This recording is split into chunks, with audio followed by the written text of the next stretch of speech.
Hey, church. I got a little card in the mail about a week and a half ago, a little Easter card from my friend Ruth. And Ruth was just trying to encourage me, say hi, happy Easter. But she said this thing in this card that's I've stuck in my mind. And she said, I don't know what God's up to, but I know it's something, and I can't wait to see what it is.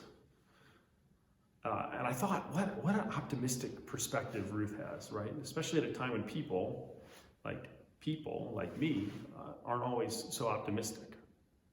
In fact, it's an easy time for me to be pessimistic.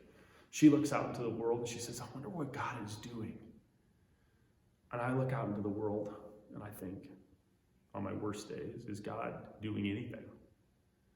You know, that's kind of based in my version of God.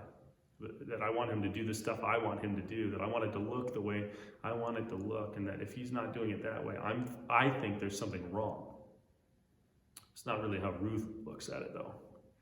And it got me thinking about this story in the book of Acts, chapter 17. The Apostle Paul comes to these people with all these different shrines and altars set up, and there's one set up to what they call the unknown God. And really, they're just trying to cover all their bases and make sure they get it all, and that basically their picture, their image of what a God should be is covered. Paul says, I'll tell you who the unknown God is. It's this God. It's our God, the Triune God. And he goes into an explanation. And then he kind of ends by saying, see, when you make God in your image, you've got it wrong. God is not made out of gold or silver or in the skills or the likeness of men. See, God doesn't conform to your image. Indeed, he's made you in his image. He says that there's going to be a day coming when the one that he's appointed, that is Christ, is going to sit in judgment.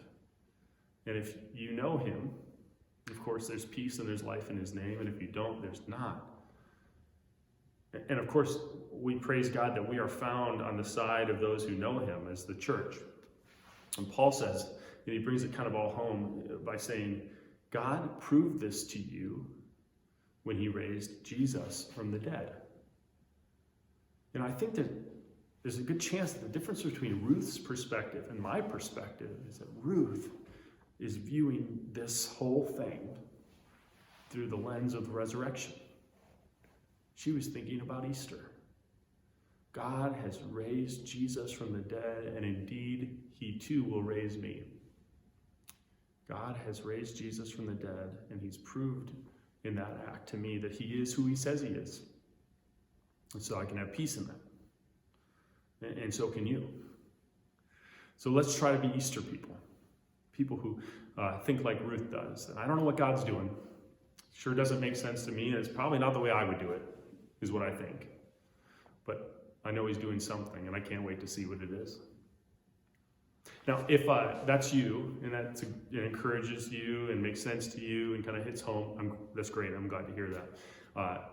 If you think this is kind of interesting and you want to hear more about this, at St. John's, we're doing something together. We're going to go together through a series starting tonight, Tuesday, called Starting Point by Pastor Andy Stanley.